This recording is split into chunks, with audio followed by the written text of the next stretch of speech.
Another courthouse. How you guys doing? Y'all waiting on me? I do apologize for my tardiness. We had an issue with TSA out of Atlanta this morning, but we here nonetheless. All right, I'm gonna give a brief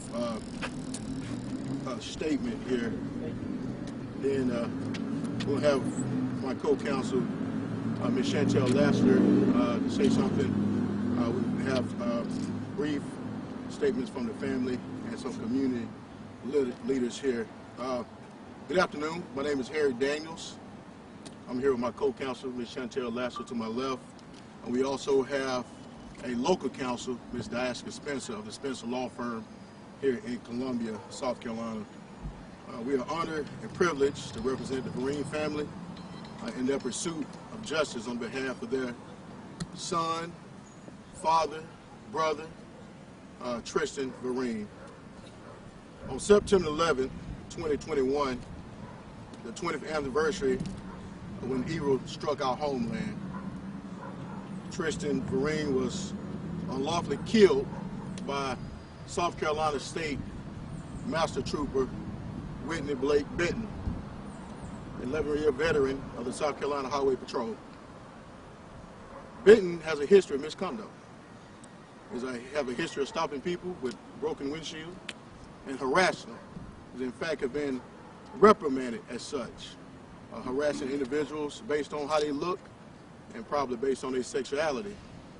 He also has been sued for using unlawful force of individuals fleeing and running away, a direct violation of Tennessee Garter of the United States Supreme Court, as well as the Fourth Circuit in which South Carolina lies. He was sued in 2016. The name of that case is Washington versus Benton. I will have a site for you guys for you to reference that case as well.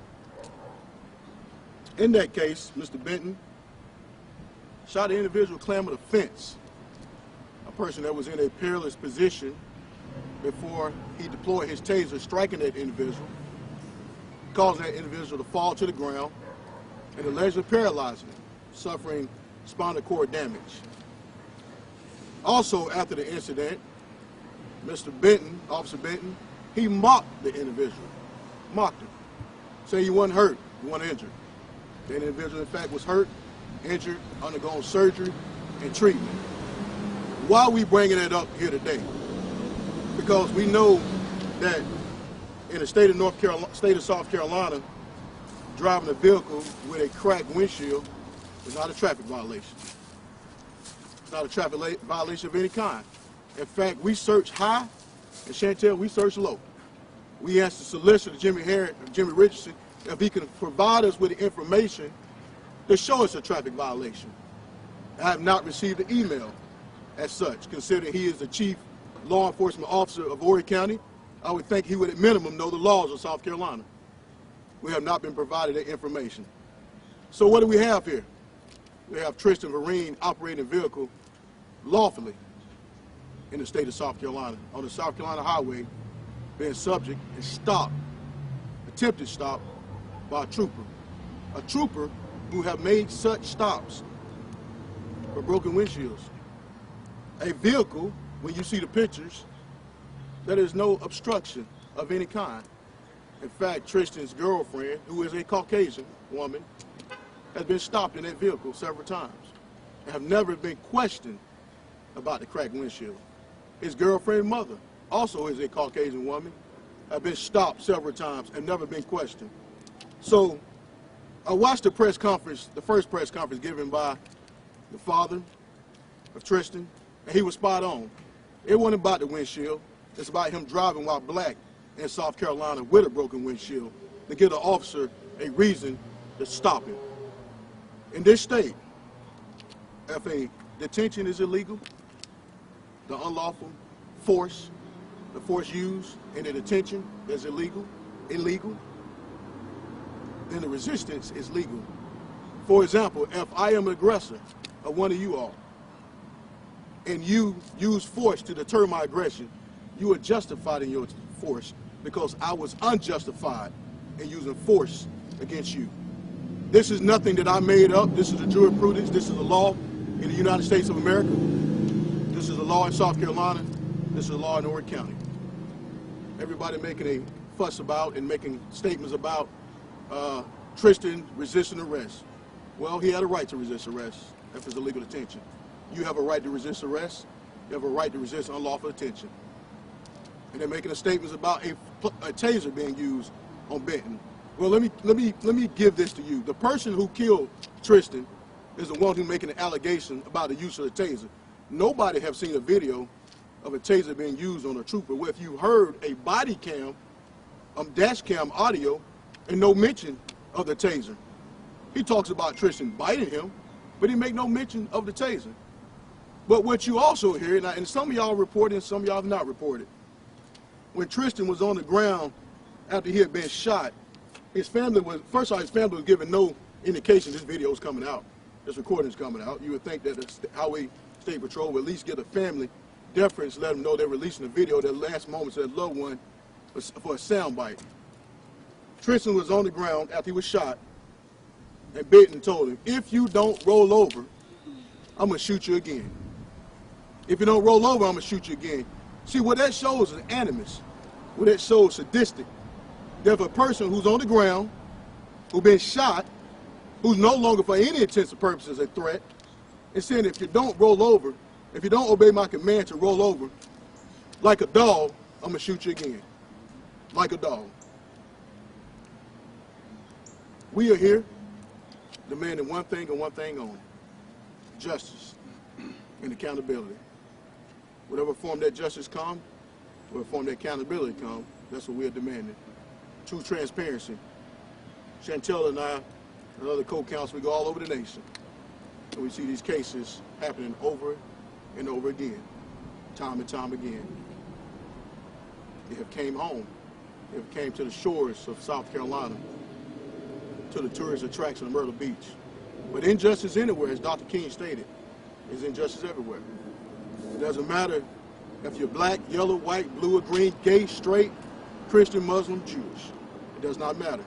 The Constitution of the United States affords protections, laws that we must obey, and that we all have been afforded the rights. No matter how you look at it, slice it or dice it. I know a lot of people will say, have polarized opinions. That's okay. But if you don't like what I have to say, read the Constitution. Follow the law. Look at the Supreme Court. Look at the jurisprudence. And if you open your mind and understand what the law tells you, it'll be very clear. Broken window is not against the law. Unlawful seizure is. Unlawful detention is. And if you kill somebody in doing it, it's unlawful. With that being said, I'm going to have my co-counsel, Ms. Lasser, come up and speak briefly. We'll have community leader come up and hear from the family, and we'll open up for questions. Good afternoon. I'm attorney Chantel Cherry Lassiter, based in Elizabeth City, North Carolina.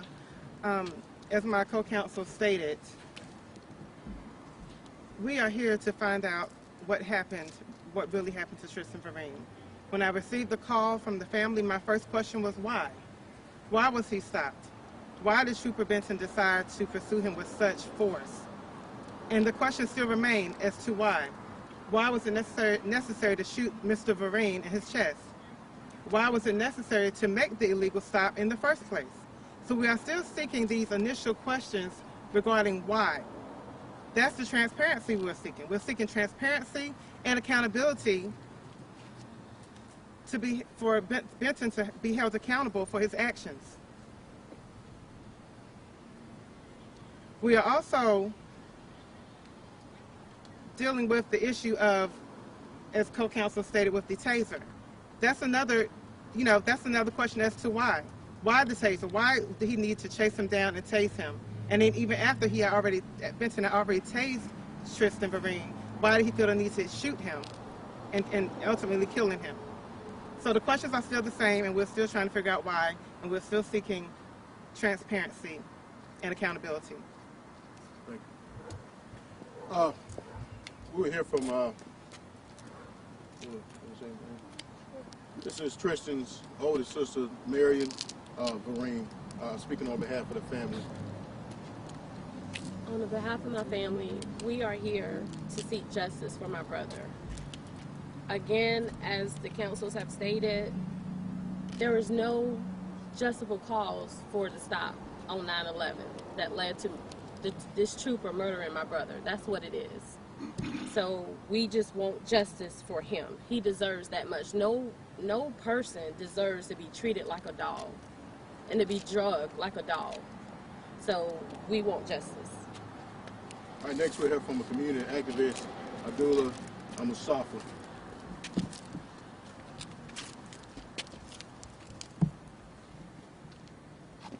Again, we're here once again, as you guys heard, to seek justice. One of the things that we're appalled about is that when we had a meeting in the solicitor office with SLED, they told us that we did not interview the Officer Benton. We don't really know what happened. But yet, though, they can give us a story saying that Tristan bit Officer Benton. Okay? Trenton took the taser from him. Okay? They got a story. So if they got a story, then obviously, to me, that they talked to him. They said that he was in surgery. He had a surgery because of the struggle. In the struggle, they stated that Trenton was on top of Officer Benton. We seen with our own eyes as Officer Benton was on top of Trenton and put a bullet in his chest. SLED is not credible to us. That's contradictory in what the solicitor in SLED is telling the family. All we saying is justice. That's all we saying, justice. In addition to justice, Horry County Coroner, we would challenge you to do the right thing. When that autopsy is finalized, it should be what? Homicide. That's what it should be, homicide. Because this is a murder case, in a nutshell. SLED also said that we have 4 videos. They only showed us 1. They stated that the other videos you couldn't hardly see. But during this whole process, in conclusion, as we evaluated, they're lying. We're tired of being insulted with our intelligence, as if we can't see. Okay? As if we can't see. The question that I would ask, what if it were your loved one? Huh? What if it was your loved one? The probable cause is what? A cracked windshield. Everyone on the side of my voice have seen cracked windshields. Okay? Is that probable cause to kill a person? When Officer Benton was on top of him, okay, what happened to the handcuffs? If that be the case, but the question is, why did they have him get this way?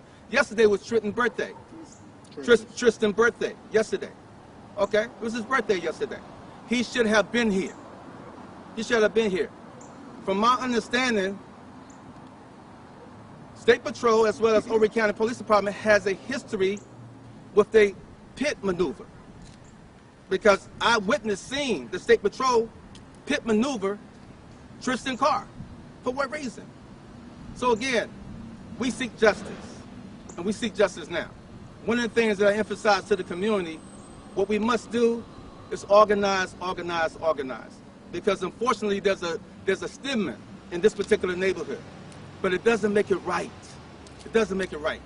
So we ask the goodwill people to continue to stand with justice, because I'm looking at a lot of social media saying that he deserved this and he deserved that. No one deserved their life to be taken.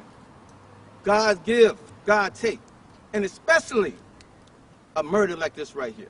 So we seek justice, and we seek justice now, and we ask that the solicitor do the right thing, and we ask that the coroner do the right thing, because there will be an election again. With that being said, we're going to open up for questions. If you have a question, identify your organization first. I'm with myorgnews.com. Can you tell me the case number in which... What's your name? Christian Bushelt. Can you tell me the case number in which court the Washington versus Benton case was filed in? Yes. Hold on 1 second.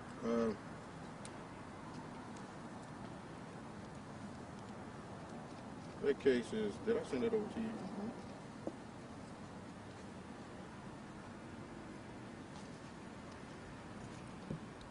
I got people calling me as I'm trying to look it up here. Washington versus Benton. Case number is 416 CV 02738. 416 CV 02738, and that is Tico Washington versus WB Benton. That was filed in the Common Court Pleas of 12th Judicial Circuit and was removed to the federal courts of South Carolina. Can you repeat the spelling of Tico? T-E-K-O. Tico. Again, this is Christian Boschel with Lowry News. Could I get Ms. Marianne's first name, the spelling? I give that to you afterwards. Any other questions? No other questions? Going once. So what's next for you? I mean, this is a press conference where the family talk about a protest. What's the next steps for this? Yeah, as Mr. Musafir stated, that organization, I'm sure there would be some type of protest rally for accountability. You got to keep in mind here is that we believe, based on the law, that one homicide, killing a person killing another person, but not just a homicide, but an illegal homicide have taken place.